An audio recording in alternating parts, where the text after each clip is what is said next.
अलंकापुरी पुण्यभूमी पवित्र, तिथे नांदतो ज्ञान राजा सुपात्र.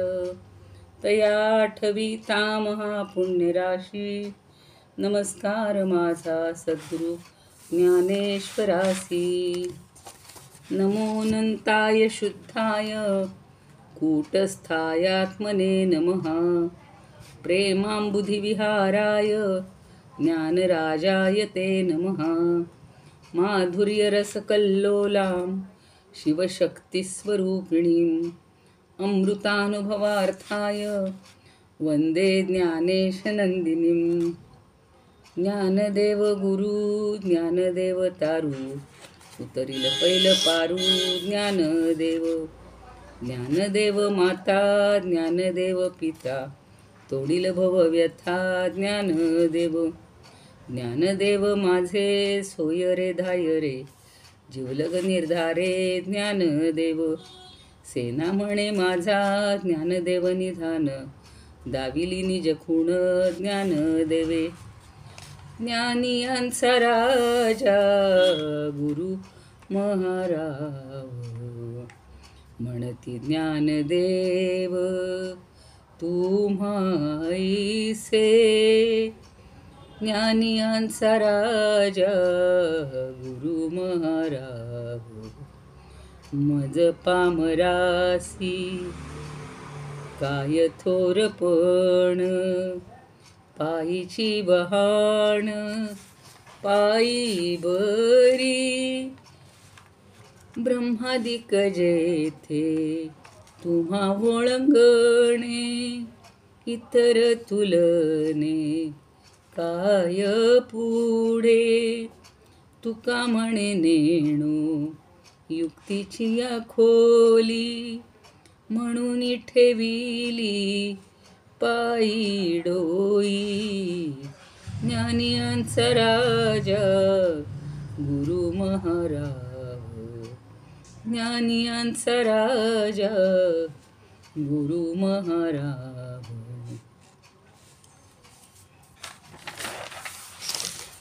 भजे ज्ञानदेवं भजे ज्ञानदेवं, भजे ज्ञानदेवं भजे ज्ञानदेवं. अलंकापुरी रम्यसिंहासनस्थं, पदाभोज तेजस्फुरद्दिक्प्रदेशं. विधीन्द्रादिदैवः सदा स्तूयमानं, समाधिस्थमूर्तिं भजे ज्ञानदेवं. समाधिस्थमूर्तिं भजे ज्ञानदेवं. गदाशङ्खचक्रादिभिर्भाविताङ्गं, चिदानन्दसंलक्षणाढ्यस्वरूपं. यमाद्यष्टभेदाङ्गयोगप्रवीणं, समाधिस्थमूर्तिं भजे ज्ञानदेवं. समाधिस्थमूर्तिं भजे ज्ञानदेवं. मुदा यस्य वक्त्रात् श्रुतिं पाठयन्तं, मुदा यस्य वक्त्रात् श्रुतिं पाठयन्तं. प्रतिष्ठाय कुर्यात् सुधी संगमे सेव्यं. चतुर्वेदतन्त्रेतिहासादिपूर्णं, चतुर्वेदतन्त्रेतिहासादिपूर्णं. समाधिस्थमूर्तिं भजे ज्ञानदेवं. सदा समाधिस्थमूर्तिं भजे ज्ञानदेवं. सदा पंढरीनाथ पादाब्जवृन्दं, सदा पंढरीनाथ पादाब्जवृन्दं. निवृत्तेश्वरानुग्रहात् प्राप्य तत्त्वं. महेन्द्रायणी तीरभूमौ वसन्तं, महेन्द्रायणी तीरभूमौ वसन्तं. समाधिस्थमूर्तिं भजे ज्ञानदेवं. समाधिस्थमूर्तिं भजे ज्ञानदेवं. समाधिस्थमूर्तिं भजे ज्ञानदेवं. ज्ञानेश्वर महाराज की जय. पंढरीनाथ भगवान की जय. जय तू ज्ञानेश्वर, जय तू श्रीकृष्ण. खरं म्हणजे कालच आपल्याला काल परवा जी वाईट वार्ता समजलेली आहे. पहलगाम येथे ज्या प्रवासी हिंदू लोकांवर, आपल्या बांधवांवर अतिशय घातक आणि दहशतवादी हल्ला केला. अगदी तिथलं प्रत्येकाचं जे दुःख आहे त्या दुःखाशी आपण सगळे एकरूप व्हायला हवं. आणि ज्ञानदेवांनी काय किंवा समर्थांनी काय आपल्याला काय सांगितलेलं की जे खळांची व्यंकटी सांडो तया सत्कर्मी रती वाढो. तर हे जे खल आहेत, हे जे दुष्ट आहेत, तर त्यांच्याबद्दल त्यांच्यामधली जी ही दुष्ट प्रवृत्ती आहे ही नष्ट होऊ देत. त्यांना दहशत बसावं असं आपण काय करणार? त्यांनी आपल्याला दहशत बसवलेली. तर या सर्वांबद्दल आपण आपल्या समूहातर्फे, अमृत अनुभव समूहातर्फे श्रद्धांजली अर्पण करूया आणि त्यांच्या सर्वांच्या आत्म्याला भगवंतांनी चिरशांती द्यावी आणि सद्गती मिळावी अशी आपण प्रार्थना करूया. एक वेदातला श्लोक म्हणूया. ओम पूर्णमद पूर्णमिदं पूर्णात् पूर्णमुदच्यते पूर्णस्य पूर्णमादाय पूर्णमेवावशिष्यते. ओम शांती शांती शांती. खरं म्हणजे प्रत्येकाचं दुःख असं इतकं म्हणजे असह्य आहे. आत्ता मगाशी एक पोस्ट वाचत होते. नवीन लग्न झालेली, अजून 7 दिवसही न झालेली अशी जोडी, तिच्या डोळ्यात एकच तिच्या पतीचा असा घात झालेला. सगळी तिची स्वप्न त्यात विरून गेली. सगळं आयुष्य आता ओस पडलं. असेच काही मुलांचे, मुलींचे वडील त्यांच्या डोळ्यात देखत, भाऊ बहिणी सगळी नाती ही अशी संपवलेली आहेत. तर इतकी ही निर्घृण हत्या अत्यंत झालेली आहे आणि हे नुकसान कधीही भरून येणार नाही. आपल्या प्रत्येकाच्या अंगावर शहारा उभा राहतोय. तर म्हणून आपण त्या सगळ्या नातेवाईकांच्या, ते आपलेच आहेत, त्यांच्या सुख दुःखामध्ये आपण सहभागी होऊयात. जिथे जिथे शक्य असेल त्यांच्यासाठी त्यांना काही आपल्याला मदत करता आली तर आपण करूयात. निदान त्यांच्या दुःखाला थोडंसं उतारा पडेल असं काहीतरी सांगून त्यांच्याजवळ जाऊन त्यांचं दुःख दूर करण्याचा प्रयत्न करूयात. एवढंच आपल्या हातामध्ये आहे. आणि प्रत्येकाशी प्रेमानं वागण्याची भगवंतानी बुद्धी देऊ देत या सगळ्या अतिरेक्यांना आणि या सगळ्या यवनांना. एवढीच आपण इच्छा करूया, प्रार्थना करूया. आणि आज आपण 10वी ओवी घेणार आहोत. 10व्या ओवीचा थोडासा आढावा घेऊया. काल 9वी झालेली होती आणि ती 9वी आपण थोडक्यात थोडीशी बघूया. भेदू लाजवनी आवडी, भेदू लाजवनी आवडी, एक रसी देऊनी देऊनी बुडी, एक रसी देऊनी देऊनी बुडी, जो भोगुणे यात ठाऊ काढी अद्वैताचा जेथ, जो भोगुनिया ठाऊ काढी अद्वैताचा जेथ. आपण पाहिलेलं होतं की ही देवोदेवी किंवा ज्ञान आणि कृती किंवा शिव आणि शक्ती यांच्या परस्परात असलेल्या अत्यंत आवडीला किंवा प्रेमाला पाहून तो भेदच लाजला. काल फार सुंदर उभी होती की त्या भेदालाच लाज वाटली आणि त्यानं या ज्ञानवृत्तीच्या परमप्रेमरूप आनंदात बुडी मारली. आणि तो आनंद भोगण्याकरता भेद आनंदाचा ठाव घ्यायला गेला, पण द्वैताचा ठाव न लागता तो अद्वैताचाच भोगता झाला आणि तो सगळं आपलं भेद विसरून गेला. असं ठाऊ नाही म्हणजे ठावच नाही, त्याला द्वैताचा ठाव लागलाच नाही. शोधायला गेला पण तो लागू शकला नाही. तर प्रेमामाझी भेद गेला, तो आनंदामध्ये बुडाला, असं 64मध्ये गुलाबराव महाराजांनी सांगितलेलं होतं. तो आनंदामध्येच बुडून गेला आणि अद्वैताचा भोक्ता झाला. तोही हरपला भक्तियोगे आणि तो अद्वैताचाच भोक्ता झाला आणि भक्तीच्या योगानं तो सगळं आपलं द्वैत किंवा हे भेद हरपून गेला. आता पुढची ओवी बघायची आहे. 10वी. जेणे देवे संपूर्ण देवी, जेणे देवे संपूर्ण देवी, जिये विण काही ना तो गोसावी, जिये विण काही ना तो गोसावी, किंबहुना एकोपजीवी एक एकांची.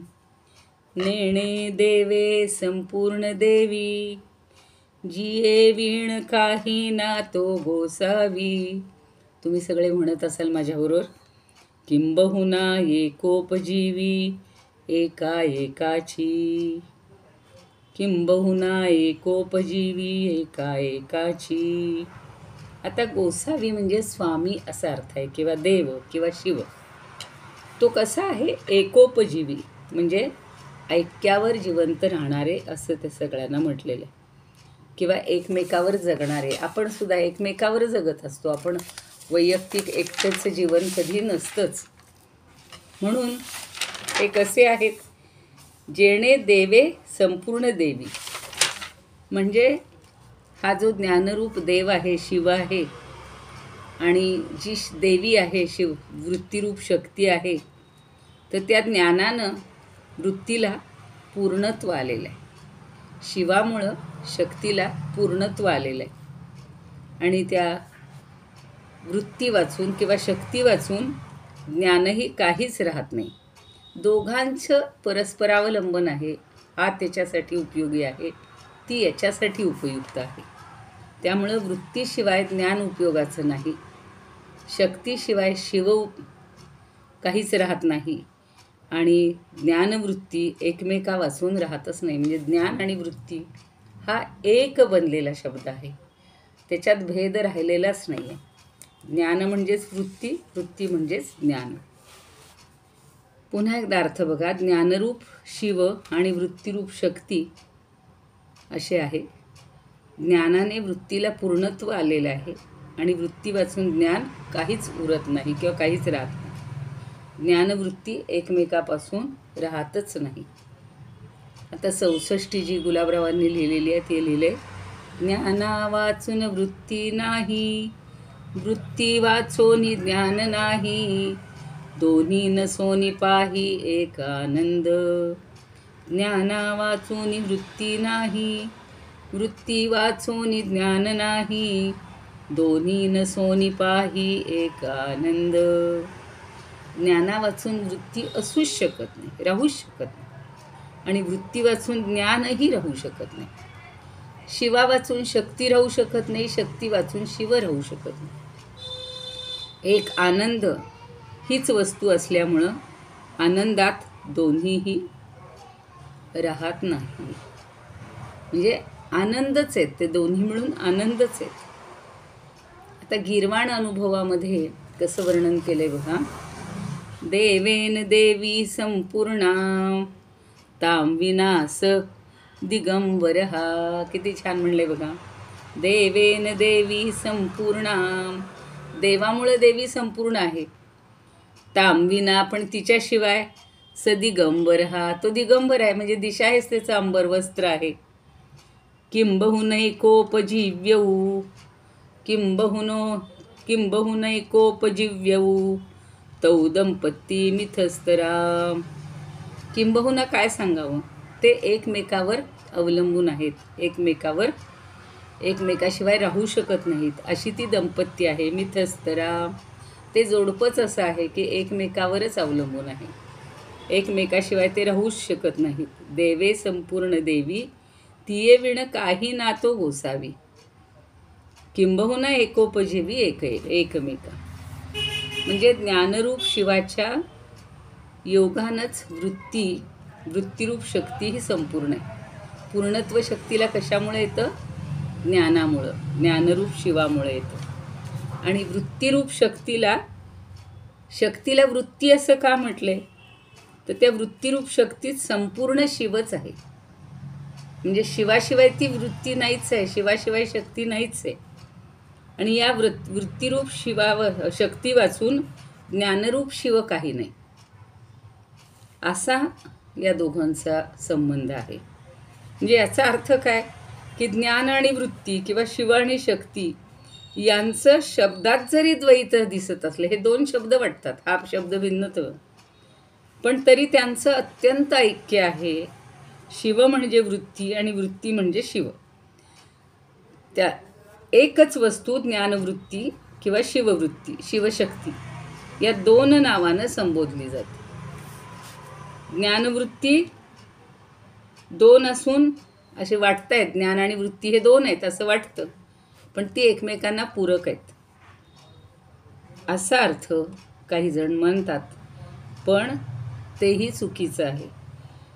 त्यांचं अत्यंत ऐक्य आहे, अत्यंत ऐक्य आहे असा या ओळीचा अर्थ आहे. आणि सच्चिदानंदाचं ऐक्य जाणलं की तिथे साहजिकच आनंद प्रगट होतो. जोपर्यंत भेद असतो तोपर्यंत आनंद प्रगट होत नाही. मी कालच सांगितलं होतं की जिथे जिथे द्वैत आहे, जिथे जिथे भेद आहे, तिथे तिथे दुःख आहे.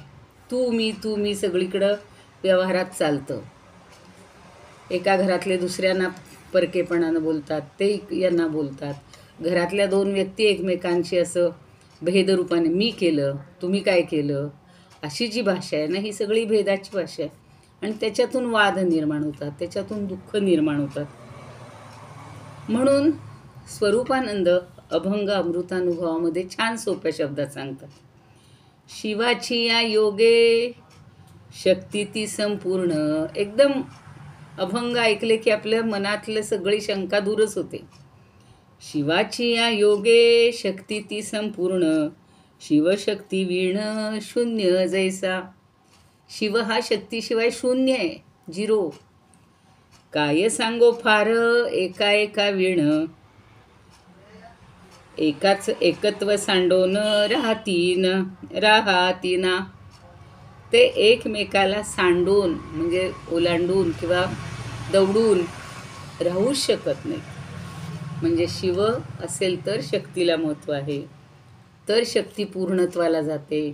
आणि शक्तीशिवाय शिव हा शून्य आहे किंवा ज्ञान हे वृत्तीशिवाय शून्य आहे. आता डॉक्टर वी कुलकर्णी म्हणून आहेत, ते म्हणतात की ज्या देवामुळं, ज्या शिवामुळं देवीला संपूर्णत्व येतं. सृष्टीतील कोणताही जड चेतनात्मक लहान मोठा पदार्थ पूर्णच असतो. त्याच्यासाठी त्यांनी छान उदाहरण दिले की एवढीशी तिची नाजूक अशी चिंटी मुंगी, तीही पूर्णच असते तिच्या त्या देहामध्ये. आणि हत्ती एवढा मोठा आवाढव्य आहे, तोही पूर्णच असतो. मातीचा अगदी एक कण घ्या किंवा मोठा हिमालय घ्या, आपापल्या जागी पूर्णच आहेत. आणि हे पूर्णत्व देवीला शिवत्वामुळे येतं, शिवतत्वामुळे येतं. म्हणजे आतमध्ये, देवीच्या आतमध्ये जे शिवतत्व आहे त्याच्यामुळे तिला पूर्णत्व येतं.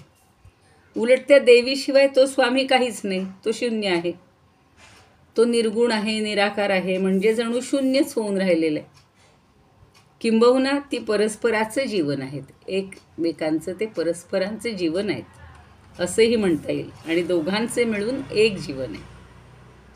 आत्ताच त्या पहिलगामच्या एका नवीन लग्न झालेल्या जोडीचं पाहिलं, ते मी सांगितलं की तिच्या डोळ्यात देखत तिच्या नवऱ्यावर गोळीबार झालेला आहे आणि तो त्या ठिकाणी पडलेला आहे. अजून 7 दिवसही व्हायचे होते, 7 जन्माची कहाणी करतात. काय तिचं उद्ध्वस्त झालेलं जीवन असेल, असे सगळेच लोक आहेत. तर एकमेकाशिवाय हे जीवन अपूर्णच असतं. हे व्यवहारात जसं आहे, संसारात जसं आहे, तसं हे पारमार्थिक सत्यसुद्धा तसंच आहे की ते दोन्ही मिळून एकच आहेत. पण नावं दोन असल्यामुळे आपल्याला तिथे द्वैत दिसतं. तसं द्वैत न मानता एकमेकांशी ते एकत्वानंच नांदत आहेत, एकरूपत्वानंच आहेत, एवढं लक्षात ठेवायचं. आणि मानसी कणेकर म्हणून आहेत डॉक्टर, त्या म्हणतात, ज्या देवामुळं देवी परिपूर्ण आहे, जिच्या व्यतिरिक्त तो गोसावी म्हणजे स्वामी कफल्लक आहे, अशी ती दोघे. त्यांनी असं त्रिकोणाची हे केलेली आहे की बिंदू त्रिकोणात्मक असून परस्पराची एक उपजीवी म्हणजे परस्परावलंबी आहेत. त्रिकोण काढायचा झाला तर आपल्याला असे एक बिंदू असतो, त्याच्यातनं आपण 2 रेघा करतो आणि खाली पुन्हा त्या जोडतो. तर ते एकच बिंदू असतो, त्याच्यातून ही आकृती निर्माण होते. तसं एक उपजीवी म्हणजे दुसऱ्यावर अवलंबून असतो, एकोपजीवी असं म्हणलं तरी चालेल. आता श्रीयंत्र वगैरे सुद्धा तसंच काढलं जातं की 5 शिवमुखी किंवा शिवमुक्ती त्रिकोण असतो आणि 4 त्रिकोण श्रीकंठ त्रिकोण असतात आणि एकूण 9 त्रिकोणांचं परस्पर आरोपण असंच आश्चर्यकारक असतं. ते सामरस्यानं घडलेलं असतं. ज्यांनी कोणी श्रीयंत्राचा अभ्यास केला असेल त्यांच्या डोळ्यासमोर हे येईल. आता माधव दोम कोंडावार म्हणून जे आहेत अत्यंत अभ्यासक आहेत आणि त्यांनी या सगळ्या ग्रंथांचा मिळून एकत्रित ग्रंथ तयार केलेला आहे. तर ते असं म्हणतात की वृत्तीची व्याख्या काय करायची, तर मन जे जे धारण करतं त्याला आलंबन म्हणतात. आणि लोभी आता बघा, लोभी मनुष्य असतो तो पैशाचं, कामुक मनुष्य असतो तो स्त्रीचं, बगळा माशाचं, असं जो तो आपल्या आपल्या गोष्टी आवश्यक आहेत त्याची ध्यान करत असतात. तसंच निवडलेल्या ध्येयाप्रती वृत्ती ध्येयाकार ठेवण्याच्या पद्धतीनं आत्म्याचं ध्यान करता येतं. आपण आत्ता सध्या फक्त आत्मतत्व परमतत्व तिथपर्यंत पोहोचायचं आहे, ते समजून घ्यायचं आहे, आपल्या ठिकाणीचं आहे, त्याचा अनुभव घ्यायचा आहे. तर आत्म्याचं ध्यान काही असं करता येत नाही. मन जे जे धारण करू शकतं त्याला आलंबन असं म्हणतात. म्हणून आपण म्हणतो डोळे मिटा, डोळ्यासमोर अमुक अमुक मूर्ती आणा, त्या मूर्तीचं असं असं सौंदर्य आहे.